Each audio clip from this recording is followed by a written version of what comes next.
Welcome to this episode of The Mobile Classroom, the weekly podcast where we demonstrate today's most popular technologies. I'm James Messer, and in this episode, we're going to talk about the things that you really must have when you get a new computer. It's the holiday season. A lot of my friends get new computers, and they always ask, what are the things that I really should have right out of the gate, maybe even before I plug it in? It's still under the tree. Nobody's unwrapped their presents yet. Maybe I want to get some things to go along with the new laptop or the new computer. What should some of those things be? So we'll talk about a lot of that in the episode today.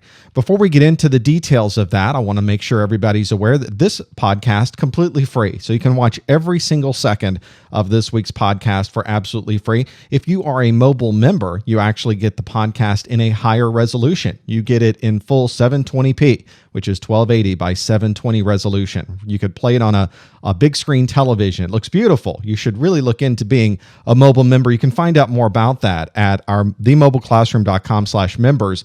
And also, just to let you know, occasionally we'll have weeks where the podcast is only for mobile members. So there is also some exclusive content that you'll have just by becoming a member. So maybe something you want to check out. Before we get into the specifics of this week's topic on what to get for your new computer, what your must-haves are, I want to step back and talk about what we discussed last week with backups, because that was an interesting scenario where we stepped through how can we back up our system, how can we restore the files on our system, and we talked about doing some things on your local machine. We talked about doing some things across the web and storing your information out in the cloud. And I started thinking about how am I doing backups? Because obviously I do a lot of videos. There's a lot of audio content. I have very big files. And what's important to me is making sure that once I record my podcasts and record some of the videos that I do, how do I store these things? I might want to take them off site, but they're so big I can't copy them over the internet.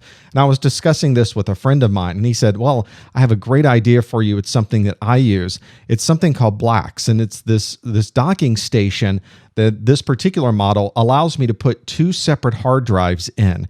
It's from a company called Thermaltake. And if you go to Thermaltake USA, you can see more about this Blacks Duet. And what I did was get two Western Digital, what they call green drives. These are special drives from Western Digital that are designed to use lower power. They're not high-end hard drives. They're not very fast hard drives relative to others that you could buy, but they have very high density hard drives, 1 terabyte, a 1.5, 2 terabytes, some other models as well. But they are also very, very quiet. I have this sitting on the desk next to me. Normally, my external hard drives go behind my desk on the floor so that they don't interrupt podcasts. But it's actually sitting right here. If I move the camera just a little bit, you'd be able to see it. They are so quiet. I plugged it in and turned it on that it was just amazing that it was so silent. Here's a picture from the Blacks Duet website, from the Thermaltake website. And mine just happens to have two of the Western Digital drives put inside of it.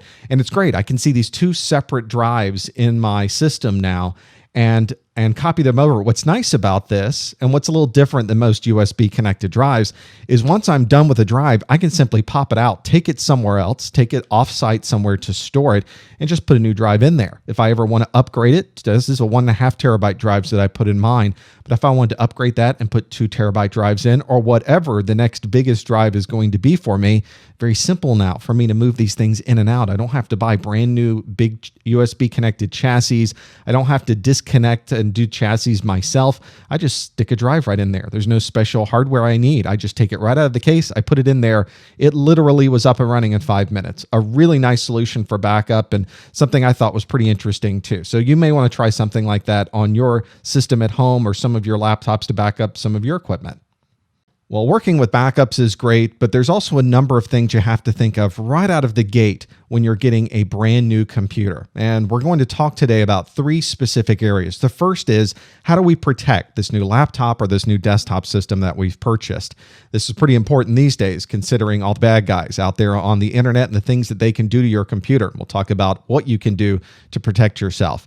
There's also some things you can get to help equip your system. Maybe you'd like some accessories. Maybe somebody you know is getting a new computer and you'd like to help them, but what type of things would be really useful for them? And we'll also talk about, going forward, how do we maintain the system? How do we keep it up and running? How do we make sure that now that we've got a brand new system, that it continues to work in brand new operation? We'll talk about all of that today. We'll start with protecting our system. And I intentionally put this at the very beginning of the podcast, the very first thing you can think about, because you need to think about, especially these Windows-based systems, this is what the virus bad guys, the guys writing the viruses and writing the malware, they are attacking the systems that have the largest base of users out there. And today, that's Windows-based systems. So we want to be sure if we get a new Windows 7, new Windows Vista, or even a Windows XP system on your network, how can we protect it? We're connecting it up to the internet. So we need to think about how we protect against viruses and malware, internet attacks, and also think about if you share a drive on your system or you accidentally enable sharing of your media on your system, you want to be sure nobody else has access to that. And if you directly connect to the internet, you absolutely are making that available to more than one person. So you have to think about this. One of the first things you should have before you connect to the internet, before you plug in a wire, if you've got a cable modem line or a DSL line, you must get a firewall. Today, these firewalls are built into also routers. So you'll see them described as either both things. This is a firewall/router, or you'll see it described just as an internet router or a DSL router or a cable modem router. They are essentially the same technology. Many manufacturers make these. There's D-Link, there's Netgear, there's Linksys, there's a couple Belkin. I put a couple of pictures from those websites so you get an idea of what to see. And if you go to your Best Buy or your Fry's and you look at what's on the shelf, there are a lot of different models of routers. It's hard to tell somebody, oh, just go to Best Buy and buy a router and you'll be protected. Or buy a firewall, you'll be fine. The problem is you get there and there are so many to choose from, you aren't even sure what you should choose. So I thought maybe we would step through some of the major differences in all of these so that when you go to Best Buy and you look at this huge shelf of things, you know exactly the features you want and exactly the capabilities you're looking for. Now, before we get into that, why would you even want one of these? I tell people all the time, make sure you've got a router, make sure you've got a firewall, but why do you even need this to begin with? If you are plugging directly into the internet, there's a very simple picture. This is the internet. See my happy little cloud, and we're plugging in our brand new laptop. What happens is all of this data from the internet can come directly down to your machine. And when that happens, there's nothing filtering out the bad stuff. Everything is coming directly to your system. People on the internet would have direct access to your laptop. Now, this is a little bit different on DSL lines, but on cable modem lines, this is certainly the case. Now, fortunately, the ISPs and your cable modem providers will filter out some information, but I can tell you if you have a system that is not patched, does not have antivirus and anti-malware, does not have your latest operating system updates in there, and you plug into a network without any type of connection in between, you will get infected by a worm. It's just that simple. The worms are already out there. There are hundreds of thousands, if not millions of systems out there that are infected on the internet, and they're just trying automatically to find other things that are infected. It's a big problem. And to protect yourself against that, you need to have a firewall in place. What that will do is have the systems something in front of that. So those worms are coming through, those bad guys are coming through, but because they aren't allowed into your local network, they don't get any farther than that firewall and router. And you, as someone who's using your system, can still communicate back and forth over the internet normally.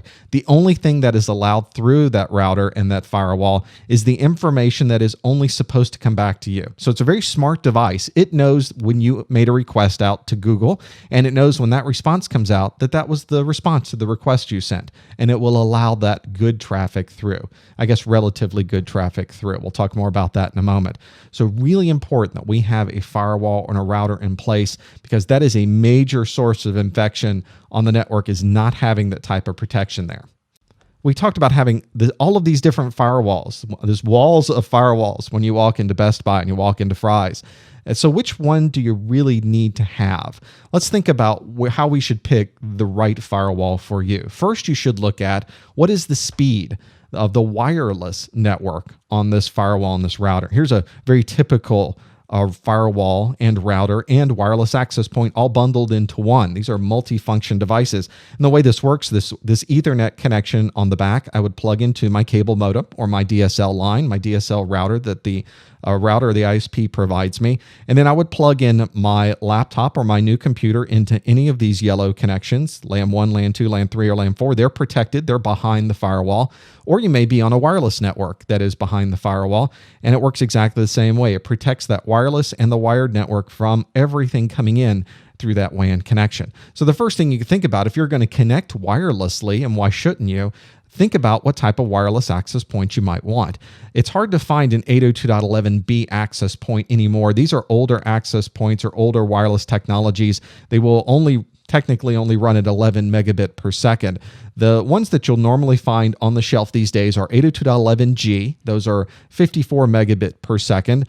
And the newest technology that you'll probably find is 802.11n that has a theoretical maximum throughput of 600 megabit per second. Now, obviously, if you're somebody who's into speed, you look at the big number, you buy the big number. You should also think about that if you're looking into the future of needing these types of speeds on your system. But ideally, you should get a wireless access point, a wireless router and firewall that matches the type of wireless card that you have in your computer. If you only have an 802.11g card or adapter in your laptop or your computer, you're only going to need an 802.11g access point.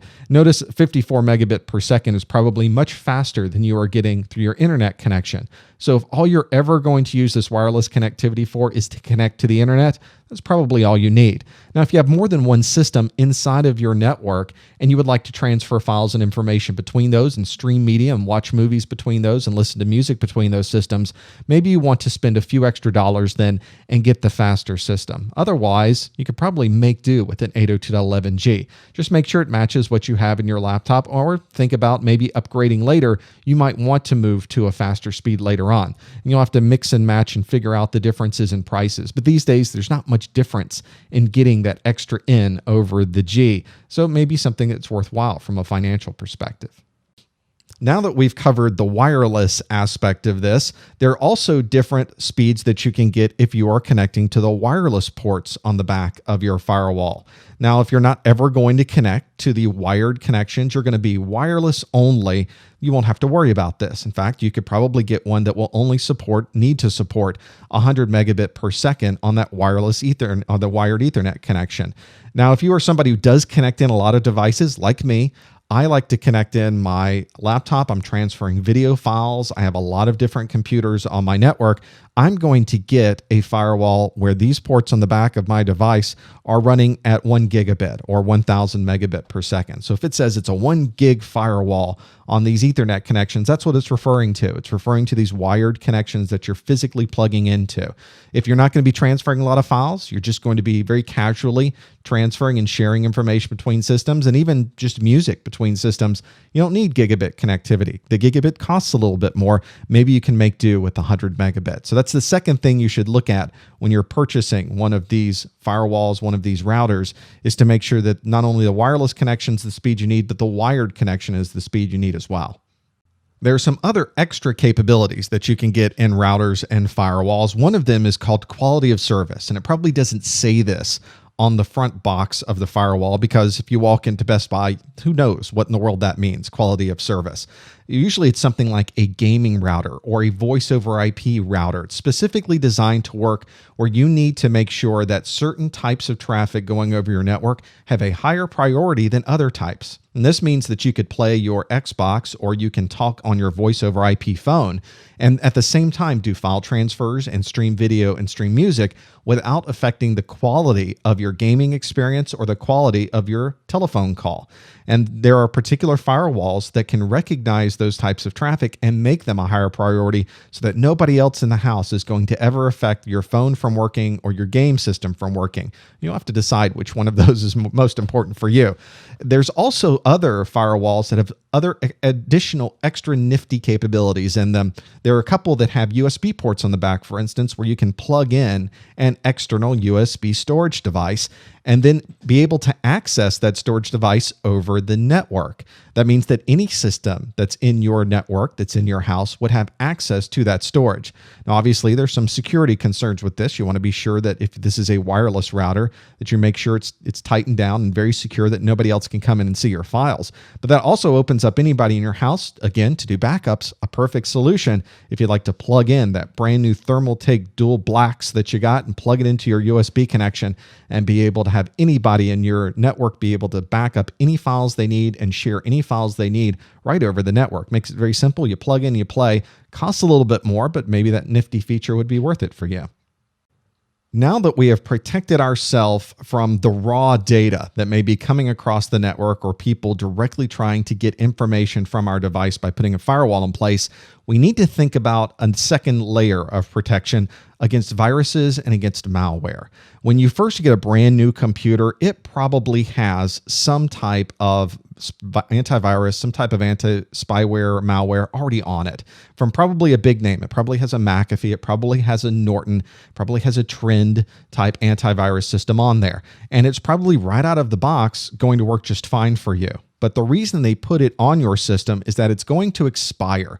The real secret to keeping your system up to date is to make sure it's always got the latest signatures for viruses, the latest signatures for malware. There are tens of thousands of new antiviruses coming out, or new viruses coming out every week. And so you want to be sure that you're getting the latest updates on your system. Every day, there's going to be new signatures that you can download.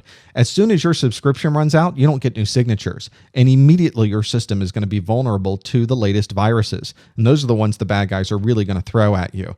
So you want to be sure that you have at least signed up for at least a year of those subscriptions, or you're using an antivirus and anti-malware that doesn't require an annual subscription. There are a number of very good free capabilities. One of our previous podcasts talked about one of those with Microsoft Security Essentials, for instance, and we'll talk about others of those in our podcast today.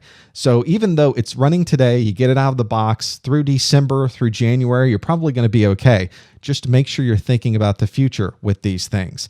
So fix it right now. And by the way, don't trust these pop-up ads that might pop up on your screen that says your system is vulnerable.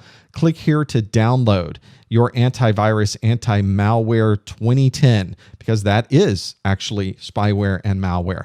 Do not trust these anti-spyware and anti-malware sources that come from other places in a pop-up or on a screen that pops up. Go to a known name. Go to a McAfee, a Norton, an AVG, an ESET, a Trend. Go to somebody you recognize where you go to their website and you download it directly. And we've also got some other neat ways to protect your system automatically and download this automatically. We'll talk about later in the podcast, which is really neat. One click and it installs everything for you.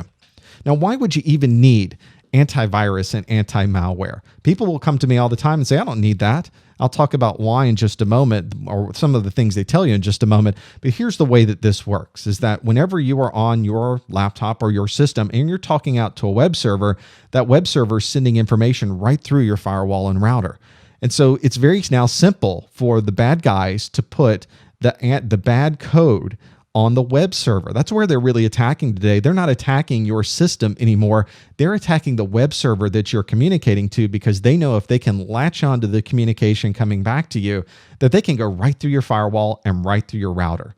So not only must we have a firewall and router to keep the worms out, this is why we also need an antivirus and anti-malware on our system, so that when we finally do have traffic come into our system, that it is protected. And we know that it's going to be good traffic and it's going to be filtered out and it's going to be scanned properly.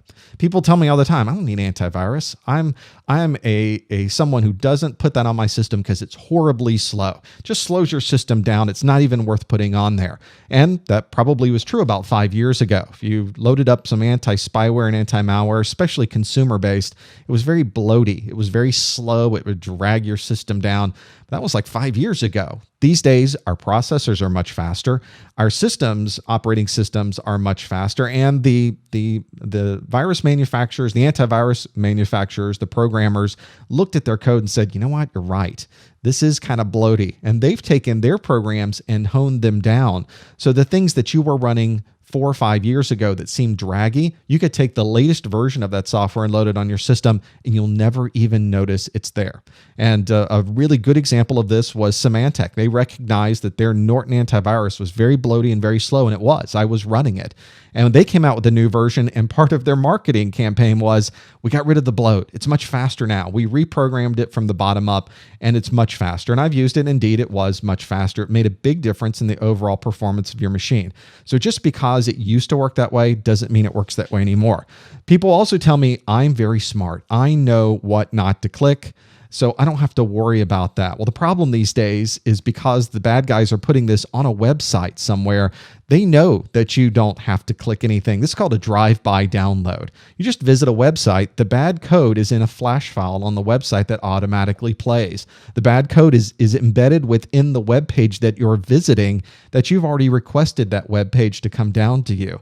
A really good example are these websites, because people say, I don't go to bad websites. I don't have to worry about going to any of those websites where people always get infected. And the problem is that the bad guys know this. So they're going to the websites you're going to. And the last 3 months, websites like Facebook and PBS and the New York Times had to suffer through the bad guys hacking into their website or putting apps on their website that had vulnerable code on them. And whenever you would run that Facebook app, or whenever you would visit PBS or visit the New York Times, it would bring malware down onto your system. And unless you were running the latest antivirus and anti-malware with the latest signatures, you were then infected and you have malware on your system. And malware and spyware, these spywares get on your system. They're really hard to get off of there. The only way you can really be sure that you do not have the spyware and malware on there anymore is to completely reimage your system or reload your operating system from a completely fresh, clean install. And you don't want to be in a position where you're having to do that. Now, if you want to be sure, you go back to last week and back up your system so that if that ever happens, you can simply reimage your system and have it back up and running again. But you can't trust that you know what to do anymore. The bad guys they're finding ways to get around that and to be able to infect you. And that's why it's so important. We always talk about antivirus and anti-malware. That's why.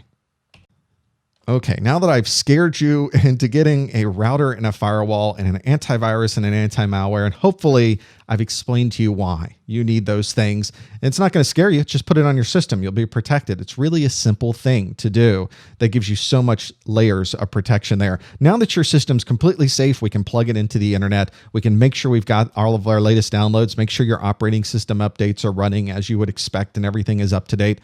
Now we need to equip our machine. We need to equip our system. Well, the problem is that if you get a brand new computer, you kind of need everything. You need new browsers, or maybe you prefer a different browser that's already loaded on your system.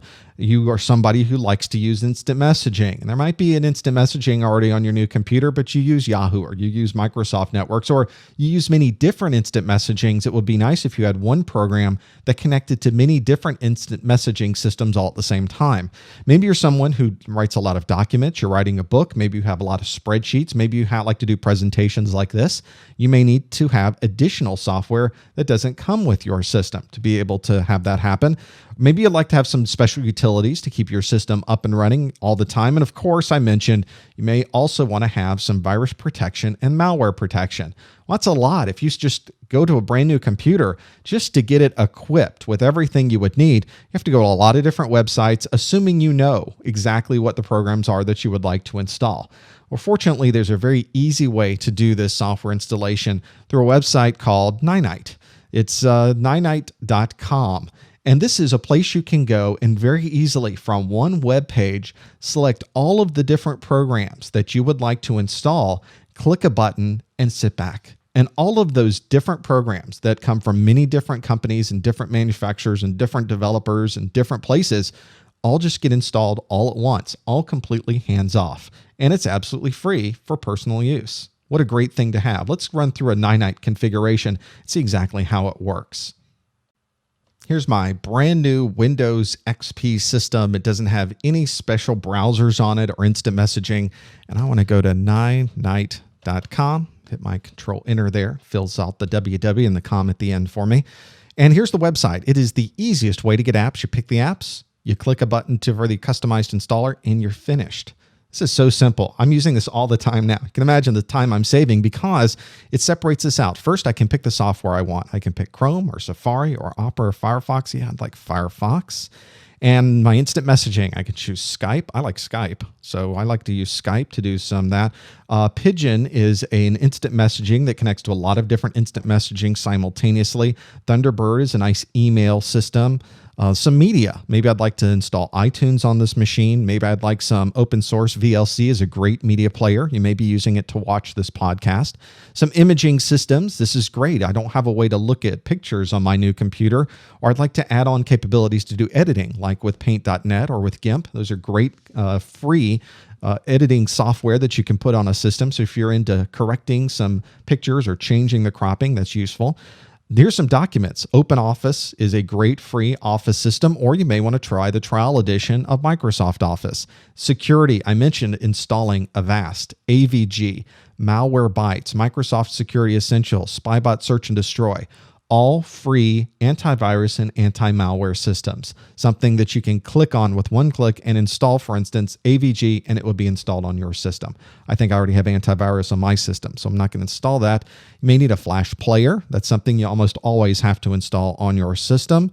We've got Google Earth and Dropbox, which is a great file sharing and file syncing system. Here's some nice utilities. I use Recover.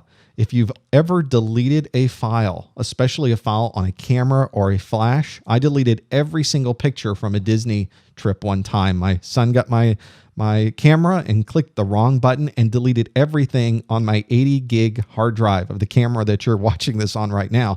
And with Recover, I connected back to that camera and told it to go restore everything, and every single video came back just like that. It was like magic. So it's some nice little utilities. If you're running Windows XP, try Launchy. You will love it.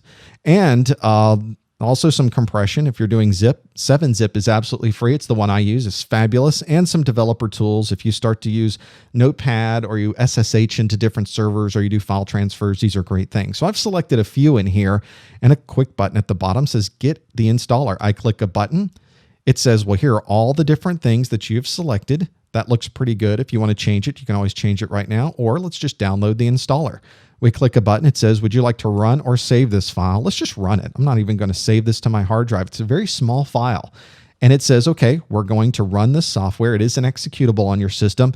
So you'll also have to trust that Ninite is sending you this document that is going to run on your system without any problem. And because it is very well known, and because you are of course, already have your anti-spyware and antivirus, we know we can run that and feel relatively safe about it. It's going to prepare the setup, and then you sit back and you wait. So now you can spend more time with your family and spend more time during the holidays when you're together doing things you should be doing rather than sitting in front of somebody's computer and making sure that it's installing all of the right programs that they need. And it makes it very simple. You can also tell your friends and neighbors, well, just go out to Ninite. You don't need me for this. Go out to Ninite, install what you'd like, and you're done. You don't have to do anything more than that. Very simple, very easy, very quick, save you a lot of time.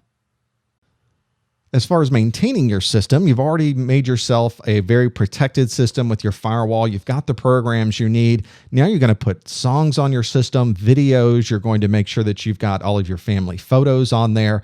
So you want to be sure it's protected. We talked last week about backing up your system, but as a review, make sure that you are configuring the backup process in your operating system right now. And you've set up a plan of what you want to do for backup. Before you even put anything on your system that's going to be lost, be sure you have the backup running. Get an external hard drive or get the blacks from Thermal Take or anything that will plug in and back up these important files. These are really inexpensive, especially when you consider that your family pictures and your family videos become more and more valuable as time goes on. So you want to be sure that you're protecting them, and the cost of a hard drive is nothing compared to losing all of that really, really important data. And of course, consider offsite backup. Maybe these pictures are something you can just store offsite on something like Mozy, something like Carbonite. So check out our podcast from last week. You may find a solution there that works best for what you're trying to do. Now, those are my must-haves, but I thought for this week's podcast, I would ask you, what are some things that you must have on a new computer? So I went to a couple of different places. I went to Facebook and I asked it on the Mobile Classroom page on Facebook. If you haven't joined that, you can always go to themobileclassroom.com and click our Facebook icon right there on the front page. We also are on Twitter, so I asked everybody on Twitter, what are your favorite must-haves? Now, I also used a feature that's called Aardvark. It's a website called vark.com, and Aardvark is one where you ask the internet, what do you think? And people will respond back to you. It's very interesting technology. And I asked, if you had to choose one thing, what is your one must-have that you can recommend to anybody who's getting a new computer? Here's some of the responses I get. The first one, and probably the most popular response I got, was make sure you get a wireless mouse and keyboard. It will disconnect you from your computer. It will make a much more interesting, much more comfortable work environment for you, because now you can work how you would like to. And it makes perfect sense. It's one I didn't even think of because I've just been using my wireless mouse and keyboard forever. This is the one I use from Microsoft. It's the ergonomic Model 7000 with the mouse and the keyboard. It tends to have the features that I like and the capabilities that I like to use. It's something that really does change how you work, because you can put your computer anywhere. You can put your monitor anywhere, and it really allows you to set up your workspace in a way that's most comfortable for you. So I thought that was a great suggestion from the people out on Aardvark and the people on Facebook. So we talked about those, but people also said, if you get a system that just has Internet Explorer on there, you may be missing out on other capabilities that are in other browsers. You may want to try Firefox. You may want to try Google Chrome, which is really fast, and it's also becoming very popular. Or even on a Windows system, try Safari from Apple. That's got some nice capabilities. It's a very nice looking browser. So take advantage of that. We just showed you how to very easily install all of those things using Ninite. So you could click all those buttons and install them all. On mine, I put every browser I can on my system because I have a website and I want to see how it looks in every browser. So there's nothing wrong. Load them all up if you'd like to and try them out. You can always do an uninstall later on and get them off your system. Another must-have is probably number 2 on the popularity list, is make sure you have enough memory in your system. Memory is relatively inexpensive these days. So in a computer, if you can load it up with at least 4 gigabytes of memory, you're going to be in really good shape in your operating system. So most of our systems today come with 1 or 2 gigabytes of memory. Newer systems are starting to come with more because the prices on memory is really dropping. And in a 32-bit Windows environment, 4 gig is a really nice place to be from a memory perspective. You can always check the system information on your computer or use some of the utilities we saw on Ninite to have a look at what was running on your system, and make sure you're running with enough memory. You can actually speed up your system quite a bit if you're running low on memory just by adding in a couple more gigabytes of memory, and suddenly you might have a new computer, it seems, because it's running so fast. What are some other must-haves? We had some people that sent in just some other suggestions. One was get something that's more ergonomic. Get something like a wrist rest for your mouse. That's something that I have. I'm running this. Just a simple bean bag that I've got on my system. This one's made by Allsop. Very nice, very simple to have. You plug it in, just stick it right here on my desk, and now I've got something to rest my wrist on when I use the mouse, because I use that a lot. I also have a wooden chair mat, or any type of chair mat. If you're on an environment that's carpeted, it's sometimes difficult to move the chair exactly where you'd like it, and a chair mat will make your working environment much more nice to be in, because you can move the chair exactly where you need it to be to work most comfortably. If you are a mobile system, especially these days, people do a lot of work just sitting up in bed. You're late at night, you're working on some things. Maybe a laptop desk is a nice thing to get them. Talk about being something that's completely non-technical. Nice wooden laptop desk with the bean bags on the bottom that you can just simply set your desktop on. It makes your work environment in some of those on your bed or on your couch much easier to work on. Very nice to have, especially these laptops today. It's so hot. It's nice to put them on something where they can stay cool and also keep that heat off of you. And also better media. Some people recommended make sure you get some nice speakers for your system, maybe with a subwoofer. Those are relatively inexpensive these days. And maybe have a USB connectivity into laptops so you can plug in and get some nice rich audio out of your new laptop system, or just get some good headphones. I'm running some studio type headphones here. They don't have to be that expensive. There's some very nice headphones that are very reasonably priced, but that allows you to take all of those sounds from outside and get them right into your head so you can hear things a little bit better. Some really good recommendations from you out there on the internet. We appreciate everything that you provided us on Aardvark and on our Facebook and Twitter pages. Thanks so much. And we've come to the end of this Mobile Classroom episode. Hopefully now you know some things that you must have before you ever plug in your new computer. You've found an easy way to install programs and another way to make sure that we're maintaining our system over time. If you'd like to contact us, you can always send me an email directly, james@themobileclassroom.com. Also, you can watch our Twitter page, twitter.com/mobileclassroom. And of course, we're also on Facebook. You can find those links right on the main page of our website at themobileclassroom.com. Thanks for joining us. We'll see you next week.